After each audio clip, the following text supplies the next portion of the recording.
it's wonderful to meet you. I know you are calling in from Mexico today. I just want to start by saying thank you so much for being on our Family is the Answer podcast. We feel incredibly privileged to have the global director for Orphan Sunday to be joining us today. Thanks, Alex. Thank you for doing this. Well, it's my privilege. And yes, I'm really happy to be with you today and to have this chance to talk to your community over there at the Philippines. Well, thank you. We're so excited to learn from you today and just to hear your heart and how God has moved in your life when it comes to your ministry for vulnerable children in different parts of the world. Would it be okay if we start there? If you tell us a little bit about your own personal journey and how did you find yourself in this space of loving the orphan and serving the communities that want to respond to the orphan crisis in the world? Sure. Well, a long story made short, me and my wife had some infertility problems when we were trying to start having children. And that led us very quickly to adoption because we had already talked about that. We made all the process. We were approved to become an adoptive family. But when we were just about to be paired with a child, we discovered my wife was pregnant and we were expecting our firstborn. So here, by law in Mexico, the adoption process stops when they discover that there is a pregnancy. So the process is stopped. We were really happy because we were expecting a child, but at the same time, we experienced some sort of mourning over the end of the process of adoption. After that, like 2 years or something like that, after my daughter was born, we were approached by a friend who was actually working with a nonprofit, and they were just about to launch with the government the first ever foster care program in Mexico. And he told us about that, and we were really excited. We jumped in and we became part of the first generation of foster families here in my hometown of Monterrey in Mexico.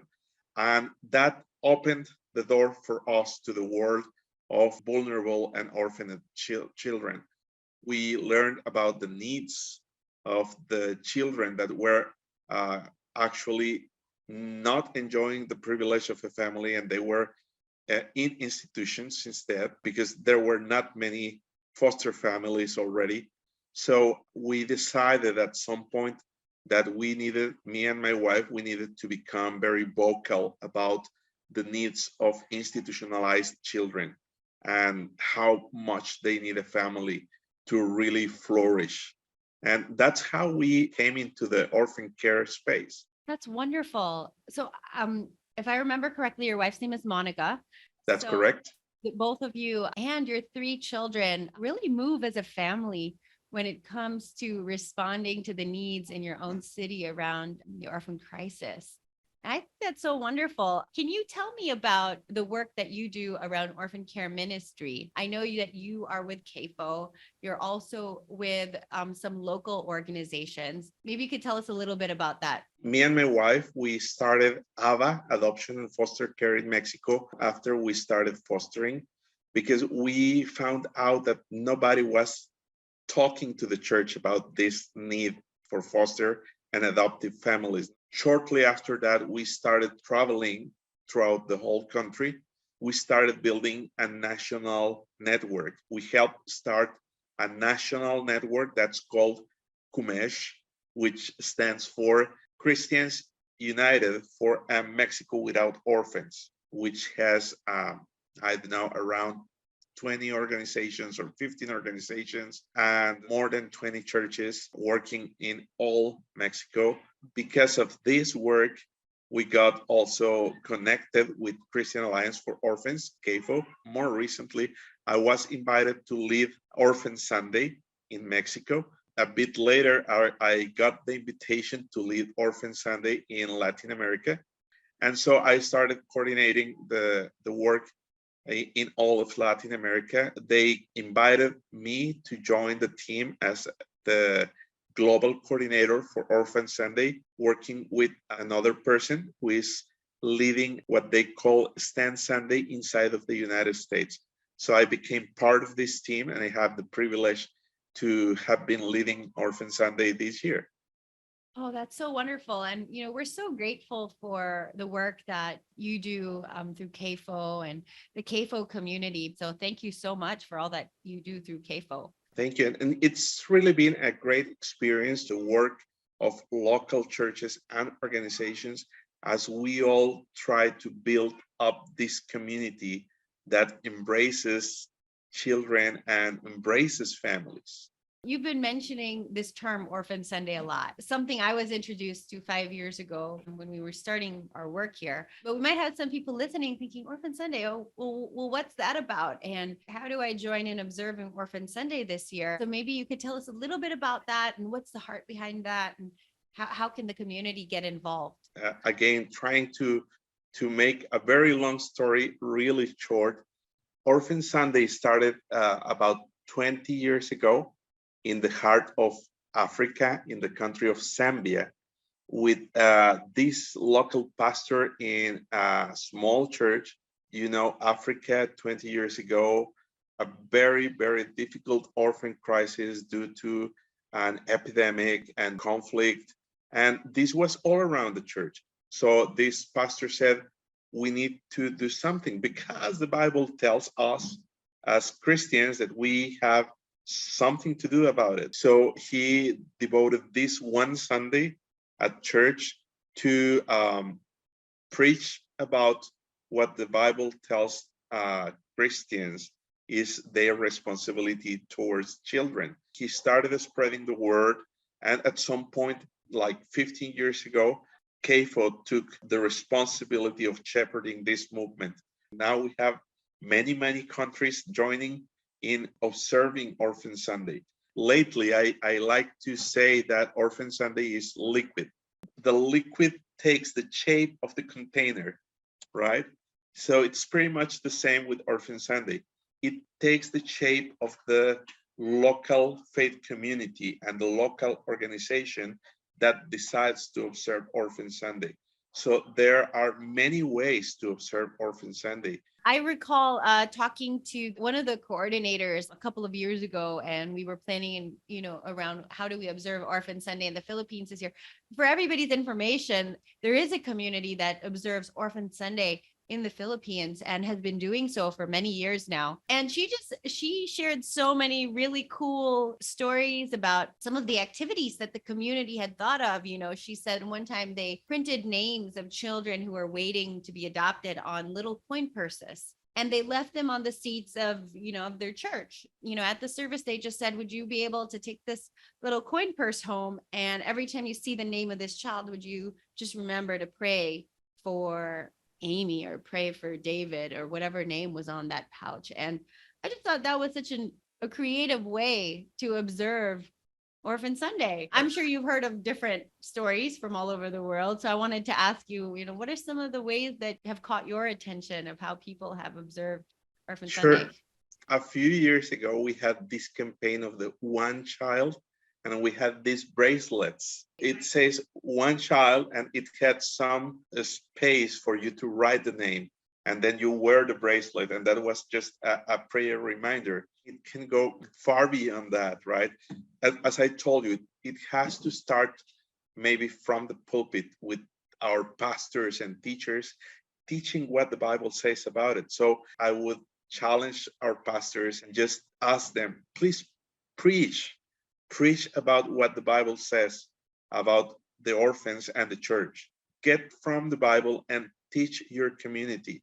And that's something that's very important, because then our communities may follow the lead of the pastor. Also, it's very important to pray for orphans with these prayer reminders for people to continue praying the whole year, but also it's good to have some time during church services to pray for them. And you can use bracelets, you can use tags, you can use, in some places, they have used postcards with the picture of a child or the picture of a foster family, an adoptive family, or a caregiver in an institution, or even we can pray for our authorities. right? All these people involved in orphan care needs our prayers. Going maybe one step further, we can prepare children's classes about what the Bible says of our responsibility to the orphan. So we are also preparing the youngest generation in our church, right? Actually, it's not just an adult's issue, right? We need the whole family to get involved in any process of adoption or foster care. I hope we have the best families in the church. So it's a matter of the whole family involved in the process. On Orphan Sunday, besides preaching and teaching and praying, we can start something. For instance, 1 or 2 weeks after Orphan Sunday, to have an information session and actually tell the families in the church about how to get involved in foster care or how to start an adoption process. We can also start training mentors. Our reality in many countries is that it is difficult for the children to get to the point where they can be adopted. So many remain in the institutions, but they still need us. So we can provide mentors, as we used to say in the space, safe adults that will be present for them and will be ready to help them and will actually live life with them. At least for my experience, when we talk about Orphan Sunday and we talk about caring for vulnerable children, those that feel that they are not called to adoption at that time will shut down and think, okay, this message is not for me. And the message goes right over their head. But that's simply not the case. You know, we're all called to respond to God's heart for vulnerable children. And there's so many different ways that we can do it. And I love this idea of mentoring because we all have something to give, you know, and at different capacities and different seasons of our life. And I hope that the community at large would be able to take a little bit of time, and maybe mentoring is one of the ways that, Yes. you know, one of the tangible, clear ways that they could get involved. And you know something also, we always strive to have these communities embracing the children and the family who receives the children. So we need people in this community.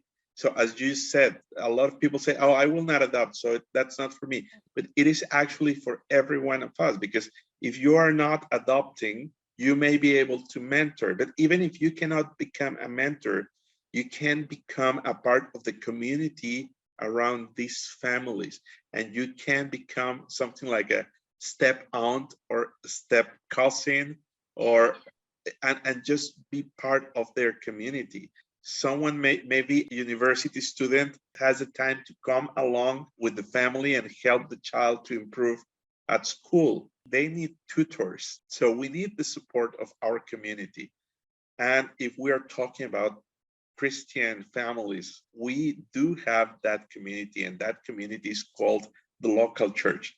So there are hundreds of ways members of the local church can just come around and help the family, because it's hard work. Just parenting anytime, it's hard work. And when you are parenting a child that comes from a difficult story, it's even harder. It's just nice to know that there are ways that are accessible to everyone, right? And that everybody has a place here in coming alongside and responding to God's heart for the orphan. As kind of the one who's overseeing globally Orphan Sunday, basically what that means is that you oversee all the different coordinators in the different regions and parts of the world. What can we look forward to in observance of Orphan Sunday this November 13th? Right. Well, first we need to remember that the date is, as just mentioned, November 13th. But something that has been happening in the last years is that we have become very flexible, because we know every church has a program and there are lots of things to do. So we still keep the date, and this year is November 13th. But there are many things that are already happening and that will continue to happen after November 13th. There is Right. this small country in Africa, for instance, And they decided to put together a plan and present it to the authorities in the capital. And they're actually starting training program for at-risk families just to prevent separation of the families. And they will start training these people to become better families. And that's something that we may not think of as the first response of the church, but this is part of our responsibility. There are other churches that will do something kind of very practical. They will make a collection of things that are needed for a children's home, an orphanage. And something that's very important when these churches start collecting things is to go first with the institution and ask, what do you really need? Right? So whenever we want to help someone, we should start with this question: what do you need? These churches are setting up these collections according to what they have heard from the institutions. Other churches will prepare care package for a foster family, not just for the kid, but for the family. And if they have other kids, they will include the needs of these other kids. And something that I find really, really special, I like it, is when they include something that goes beyond the basic needs. So for instance, they may include a board game for all the family to play together. They are providing the chance for the family to spend time together. Yeah, Right? those are so thoughtful, though. I think those gestures mean so much to foster and adoptive families because it reminds them that they are not alone and that the community is with them. You're right in that, you can get so creative in terms of thinking, what are the different things? Sometimes it's movie coupons, it's blessing some of the families that are already fostering. And really, hopefully, in doing that, sending the message to the larger community that, hey, if you decide to foster, we're here for you. Alex, would you be able to just invite the larger community to get involved? Not just today, not just on November 13th, on the Orphan Sunday date, but really to remember the heart of God for orphan and vulnerable children every day of the year, and how, maybe we missed the 13th and they might be listening to this a little bit late, but what can they still do, and how could they still join the community in observing Orphan Sunday? Yes, I will start mentioning something that happens in Paraguay. In Paraguay, the national network, that's Paraguay Protege Familias, Paraguay Protects Families, they produce a short video that will be a prompt for prayer in churches. And they produce this short video every month. So they don't have only one Orphan Sunday for a year. They have an Orphan Sunday every month. And they invite churches to pray for specific needs. And this has prompted also action from the church. So for instance, a couple months ago, they sent out this video asking for prayer specifically for babies who needed a foster family. And throughout these churches that received the video and actually prayed for, they actually found the foster families the babies needed, right? How So that's powerful. wonderful. And that goes far beyond this idea that we actually used in past years to have one day, right? It goes far beyond one day. What we want is the church to get involved in year-round foster care work, adoption work, uh, mentoring. We want the church to get involved every single day because the need is not there only one day every year, right? The need is there every single day. And the call that we as a church have received, it's not just for one day either, right? The call that we have received from God is to take care of orphans every single day and to become a part of his plan to put the lonely in families. If you think you missed the date or it is too soon to plan something for next Sunday, don't feel discouraged. We have the whole year to Right. follow God's plan and be a part of it and try to contribute to put the lonely in families every single day of the year. Thanks so much, Alex. I just learned so much from you and is so moved by your heart for vulnerable children and grateful for your leadership as you lead the global community this year and observing Orphan Sunday. Maybe you could just, in closing, tell us a little bit about how KFOC can support, whether it's the families or it's those who are leaders in orphan care ministries and organizations that serve vulnerable children. Could you direct them to where they can get more information about CAFO and maybe how CAFO could support? Sure. I would especially talk about two initiatives within CAFO. One is CAFO Global Network, and you can just go to cafo.org/global, and you can find out how you can get coaching to actually conform these national networks that are needed in every country of churches and organizations working together to create these communities that will embrace the families that love the children, right? So please get in touch with CAFO Global Network and become a part of the CAFO Global community. And also in CAFO, we have our Orphan and Vulnerable Children Research Center. They produce high quality materials that can teach us a lot.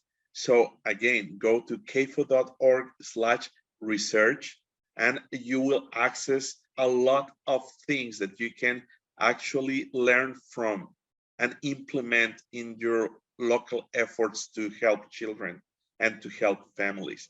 And we are just glad that we have a chance to serve the global community. We want to see children in families everywhere, and we want to see these families embraced by collaborative communities everywhere too.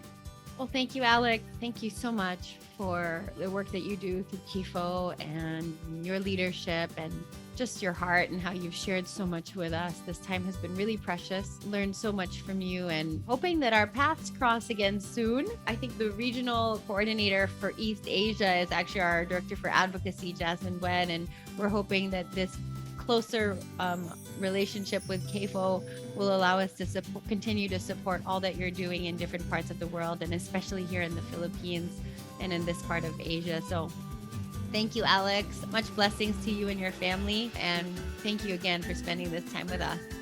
Thank you for having me. It's been a pleasure. Thank you so much.